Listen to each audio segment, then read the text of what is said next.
আসসালামু আলাইকুম। আজকে দেখিয়ে দিচ্ছি আপনাদের রান্নাটা কি কি রান্না হবে। এই তেলাপিয়া মাছটা দিয়ে, তেলাপিয়া মাছটা কতটাই তাজা দেখুন, খুবই সুন্দর দেখা যাচ্ছে তেলাপিয়া মাছটা। দেখুন একদম টাটকা তেলাপিয়া মাছ দিয়ে আমি এই তেলাপিয়া মাছটা দিয়ে রান্না করব। ফুলকপির দোলমা রান্না করব তেলাপিয়া মাছ দিয়ে। আপনারা কেউ হয়তো বা কখনো শুনেননি যে ফুলকপির দোলমা কীভাবে রান্না করে। তাহলে আমার লাগছে তেলাপিয়া মাছ আর আলু, আর লাগছে ফুলকপি আর টমেটো আর পেঁয়াজ, এগুলো সব কেটে নেব। দেখিয়ে দিচ্ছি কাটাকুটাটা পুরোটাই।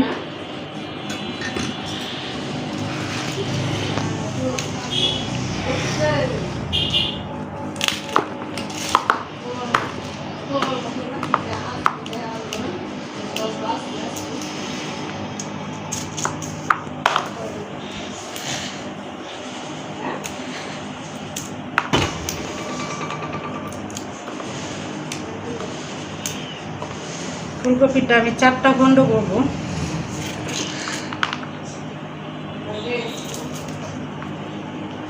চারটা খণ্ড করছি, বেশি করবো না, কারণ ফুলকপির দোলমা রান্না করতে গেলে ফুলকপিটা এরকম মোটা মোটা সাইজ থাকতে হবে। আলুটাও কেটে নিচ্ছি, দেখুন কীভাবে।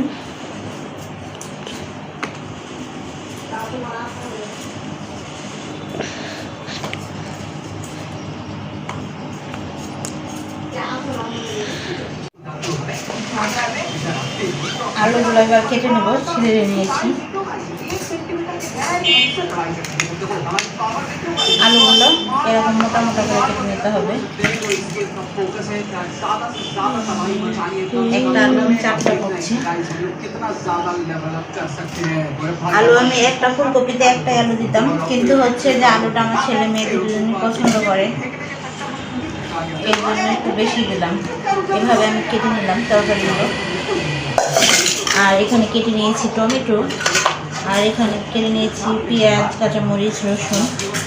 এবার আমি মাছটা কেটে নেব।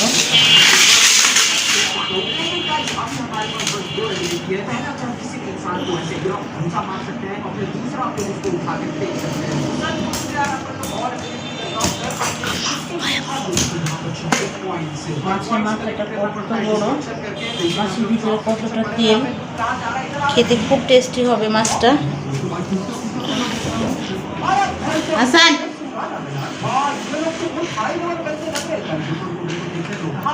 মাছটাকে আমি গাদা পেটি করবো, কারণ অনেক বড় মাছটা।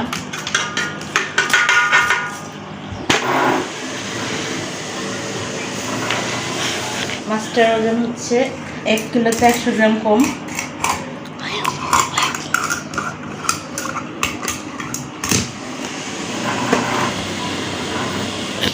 মাছটা কেটে নেব।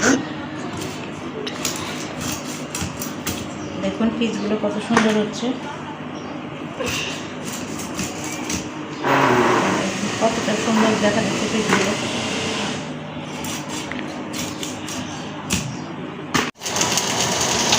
চুলাটা জ্বালিয়ে দিলাম, সরিষার তেল দিচ্ছি আমি।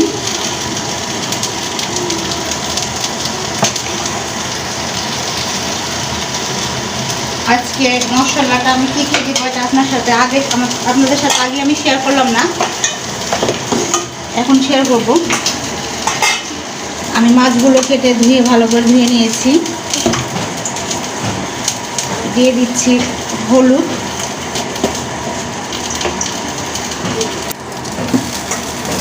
আর দিয়ে দিচ্ছি লবণ।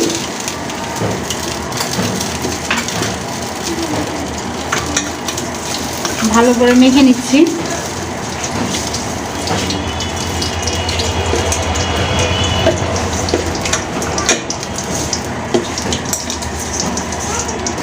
মাছটা মাখা শেষ, মাছটা মাখিয়ে নিয়েছি। এবার তেলটাও আমার গরম হয়ে গেছে, আমি ভেজে নেব।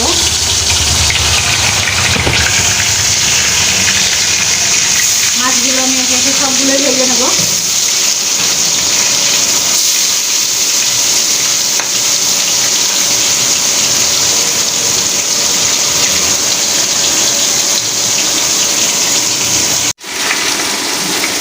আমার মাছগুলো ভাজা হয়ে গেছে। সবগুলো উঠিয়ে নেবো এখন আস্তে আস্তে।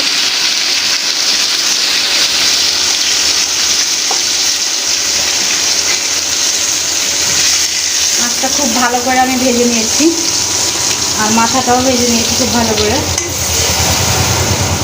মাছ ভাজা শেষ আমার, খুব সুন্দর হয়েছে মাছটা ভাজা আমার। এই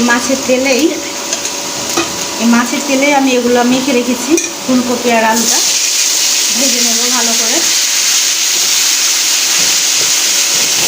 ফুলকপি আর আলুটাও আমি খুব সুন্দর করে ভেজে নেব।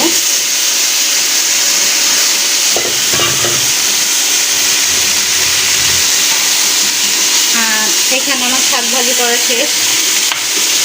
এটা বলা হয় নটিয়া শাক, লোটের শাক ভাজি করা শেষ।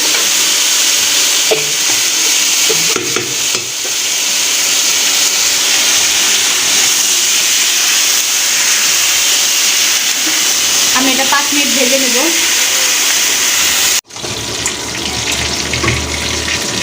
আমার আলু আর ফুলকপিটা ভালো করে ভেজে নিয়েছি খুব সুন্দর লাল লাল করে। এবার আমি মশলাটা ভাজবো। এবার আমি ফুলকপি রান্না করে দেখবেন, অনেক টেস্টি হয়।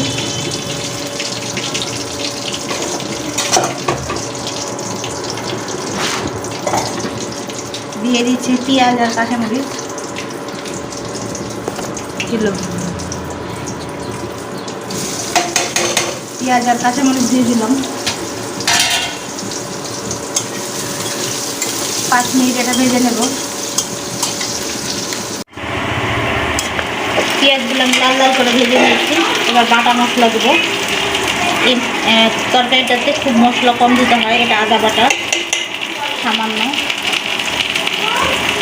রসুন বাটা, জিরে বাটাটা একটু বেশি দেবো, জিরে বাটা,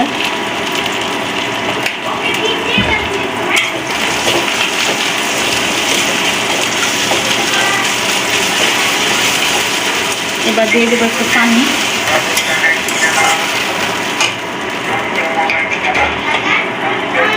হলুদ গুঁড়ো,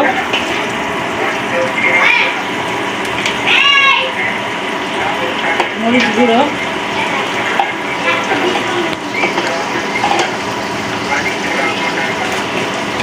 আর দিয়ে দিচ্ছি ধনে গুঁড়ো, লবণ স্বাদ মতো।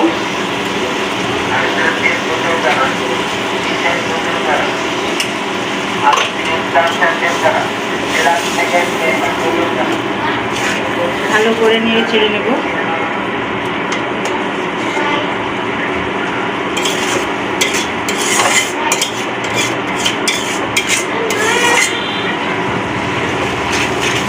এটা 2 মিনিট কষাবো। মশলাটা আমার কষা শেষ। এখন আমি ভেজে রেখেছিলাম ফুলকপি আর আলুটা দিয়ে দেবো।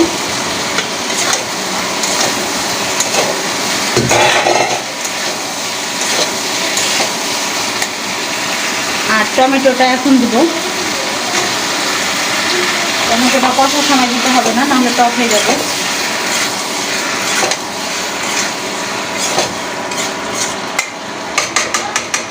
পাঁচ মিনিট কষিয়ে নেব ঢেকে।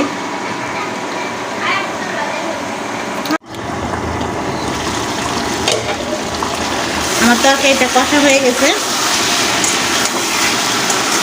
এখন তরকারিটা কষাতে কষাতে যখন এই পর্যায়ে আসবে, তখন আমি ঝোলটা দিয়ে দিলাম।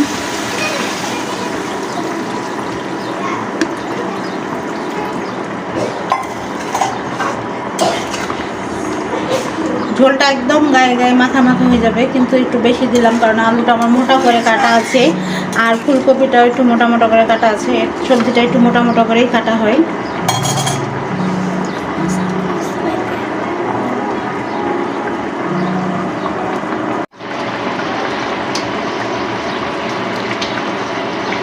মাছগুলো সবগুলো আমি দিয়ে দিলাম।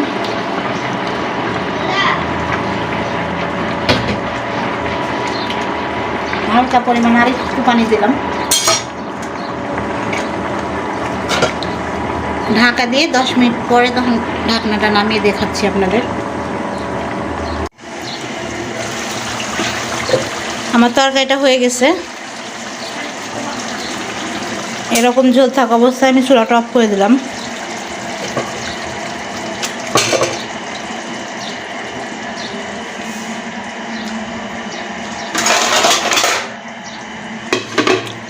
দেখুন বন্ধুরা কত সুন্দর হয়েছে।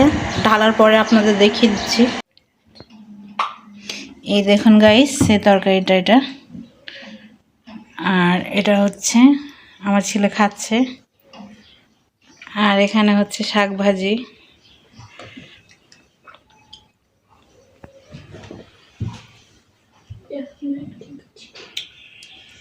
হাসান, আজকে খাবারটা তোমার পছন্দ হয়েছে? কেমন পছন্দ হয়েছে? অনেক অনেক, তাই? আমাদের ভিডিওটা লাইক, কমেন্ট, সাবস্ক্রাইব করবেন। আর এরকম নতুন নতুন ভিডিও পেতে চাইলে অবশ্যই কমেন্ট বক্সে জানাবেন। আর বেশি বেশি করে আমার ভিডিওটা শেয়ার করবেন, কারণ আমার নতুন চ্যানেল, সবাই সাপোর্ট করবেন। আপনাদের সাপোর্টে জানি আমি এগিয়ে যেতে পারি। আর নতুন নতুন ভিডিও দেওয়ার চেষ্টা অবশ্যই আপনাদের করব। আসসালামু আলাইকুম।